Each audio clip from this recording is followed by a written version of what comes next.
আমরা চলমান পরিস্থিতিতে একে অন্যের জন্য হেফাজতকারী হয়ে যাই।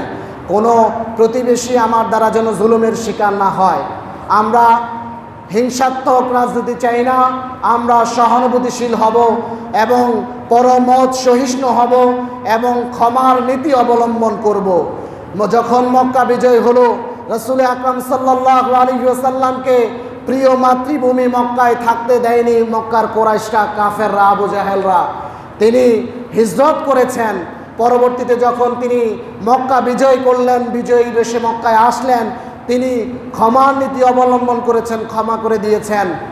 বিশেষ কিছু ব্যক্তি ছাড়া বাকি সবাইকে তিনি ক্ষমা করে দিয়েছেন।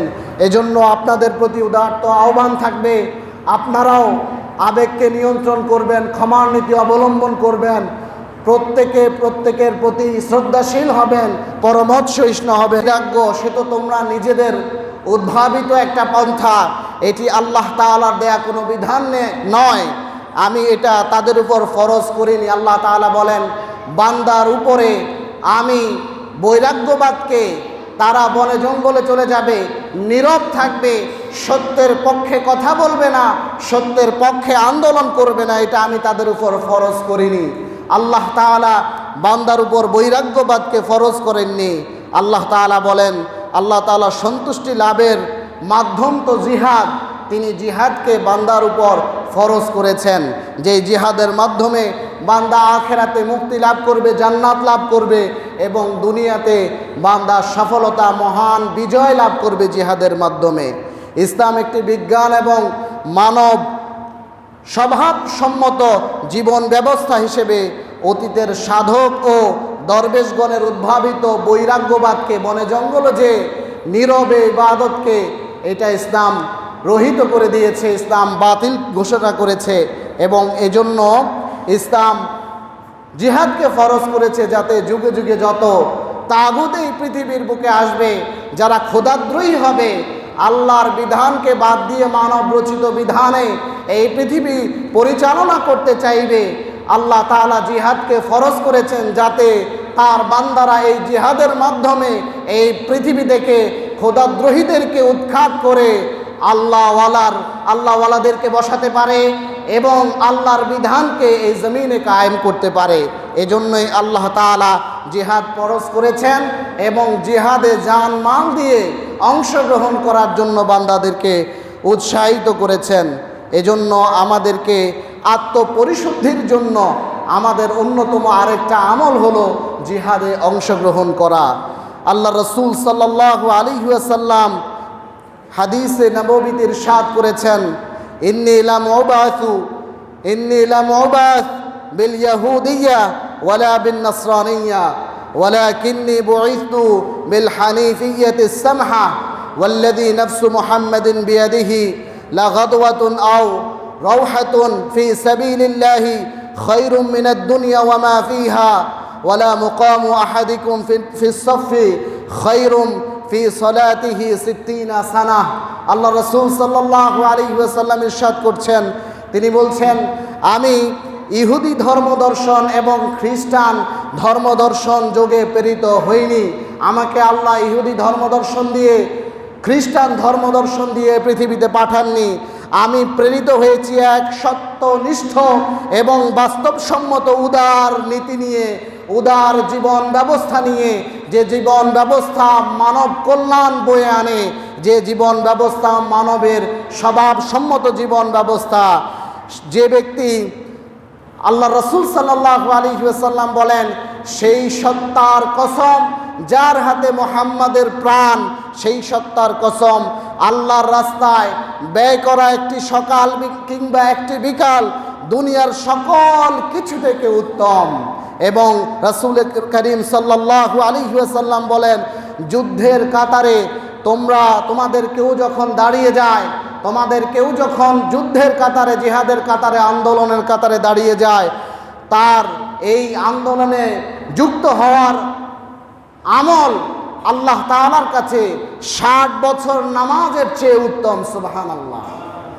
আমরা জিহাদের কথা বলতে পারিনি, আমাদেরকে জঙ্গি বলা হতো, জঙ্গি ট্যাগ দিয়ে আমাদেরকে জুলুম করা হতো, এবং আমাদেরকে কারাগারে আটকে রাখা হতো।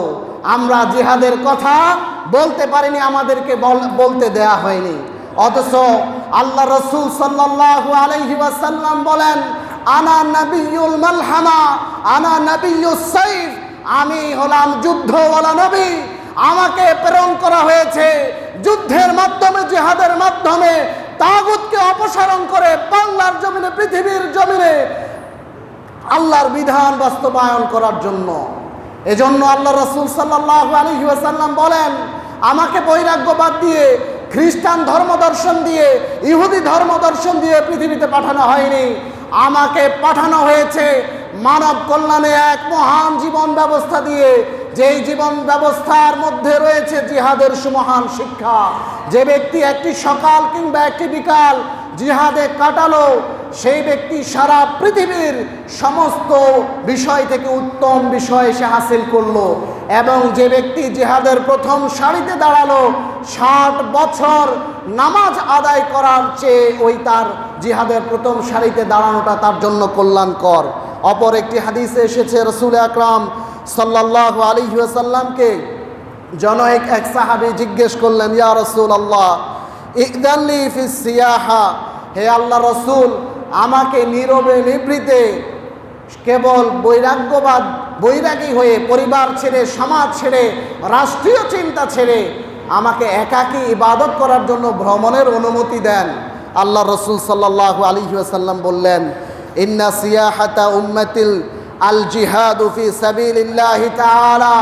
আল্লাহ রসুল বললেন, আমার উম্মতের মধ্যে বৈরাগ্য বলতে আমি এটাই বুঝি, সত্য প্রতিষ্ঠার জন্য, দিন কায়েমের জন্য, তাগুতের বিরুদ্ধে লড়াই করার জন্য তারা জিহাদে ঝাঁপিয়ে পড়বে, জিহাদে যোগদান করবে। এটাই আমি আমার উম্মতের জন্য বৈরাগ্যবাদ বলতে বুঝি।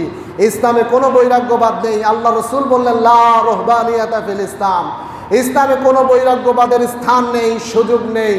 অথচ আমরা দেখেছি, যখন আমাদের উপরে জুলুম করা হয়, অত্যাচার করা হয়, আমাদের যখন কণ্ঠকে, আমাদের টুটি যখন চেপে ধরা হয়, তখন সমাজে এমন কিছু মানুষ ছিল যারা সত্যের পক্ষে কথা বলেনি, যারা সত্যের পক্ষে স্লোগান দেয়নি, যারা সত্যের আন্দোলনে যোগদান দেয়নি, যারা চুপ করেছিল।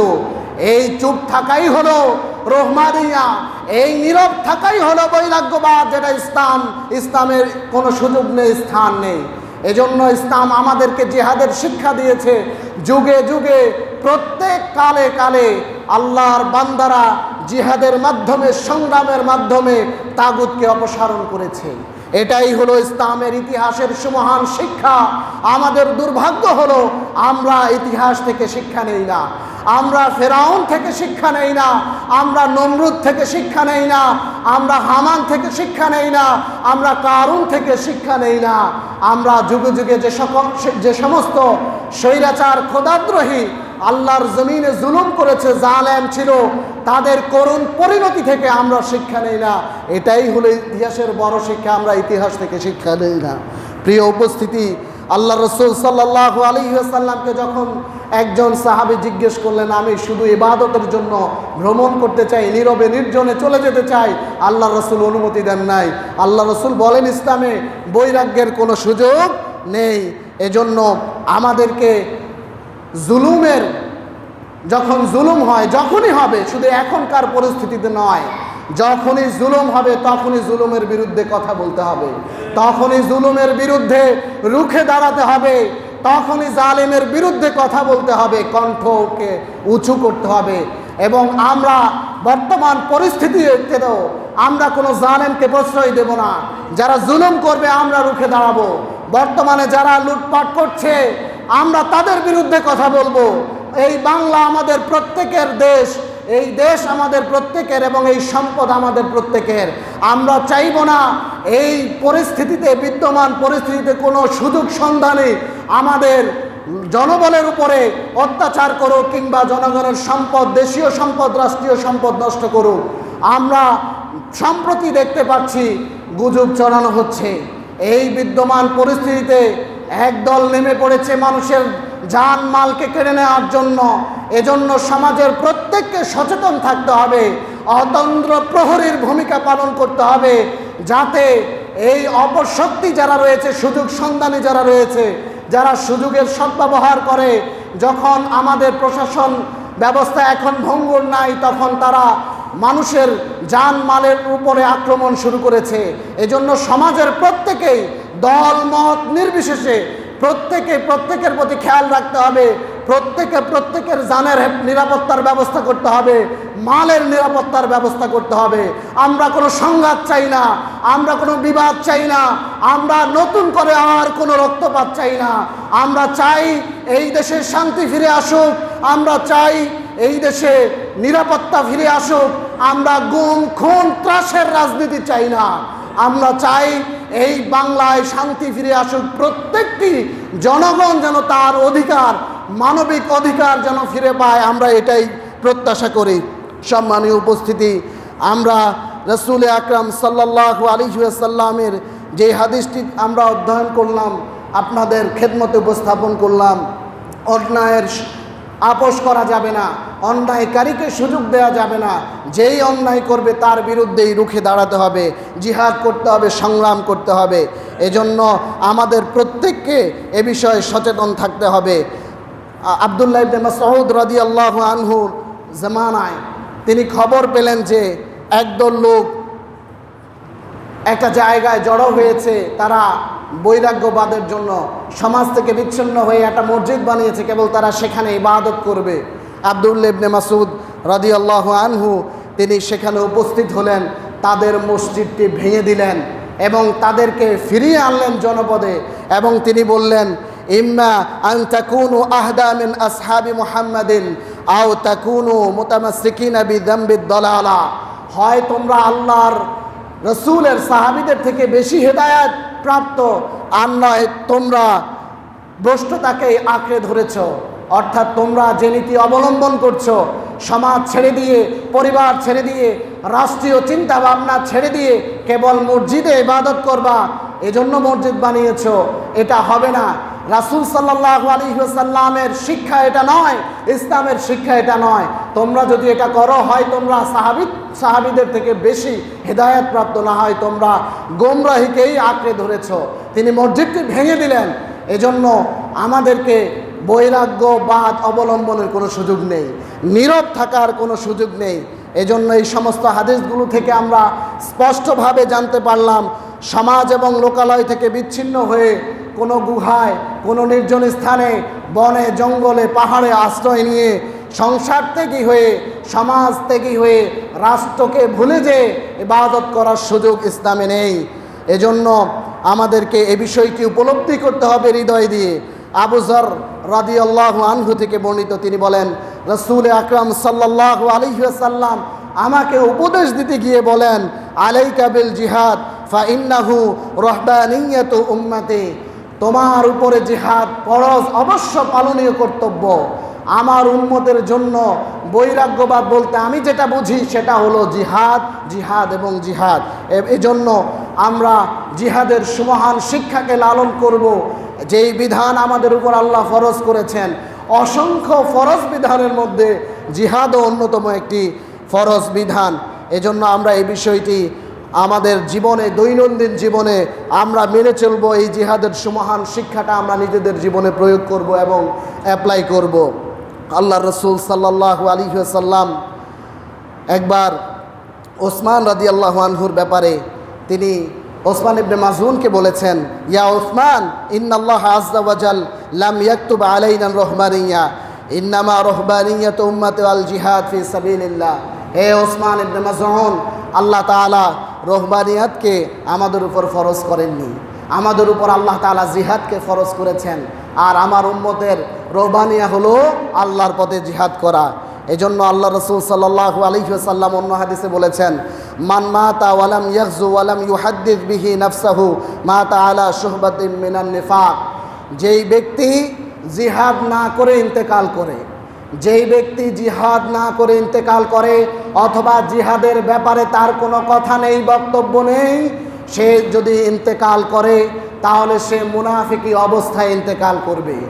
এজন্য আবারও বলি আপনাদেরকে, জিহাদ করতে হবে, জিহাদের পক্ষে কথা বলতে হবে, বক্তব্য দিতে হবে, অন্যায়ের বিরুদ্ধে রুখে দাঁড়াতে হবে এবং এই জিহাদ মনের মধ্যে লালন করে, জিহাদি চেতনাকে লালন করে ইন্তেকাল করতে হবে।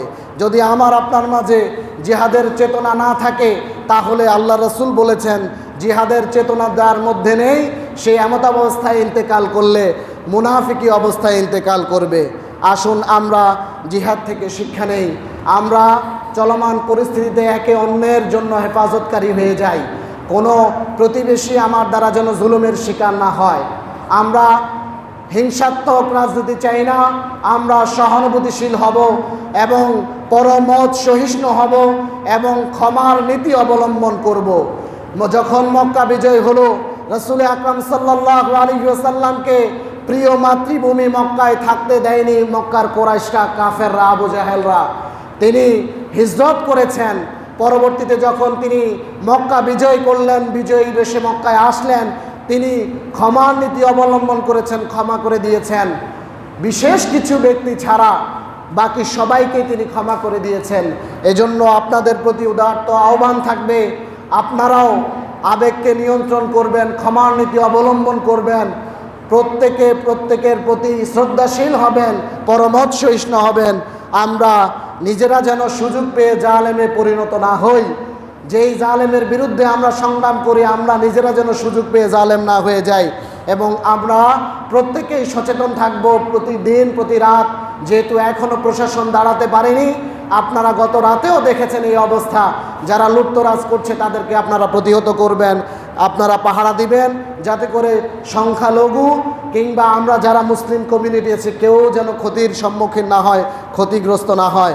এবং মিডিয়াতে অনেকেই এখন গুজব ছড়াবে, ওই গুজবে কান দিয়ে আতঙ্কিত হবেন না, সচেতন হবেন। এই আহ্বান রেখেই আমি আমার আজকের এই খুতবা এখানে শেষ করছি। আসসালামু আলাইকুম ওয়া রাহমাতুল্লাহি ওয়া বারাকাতুহু।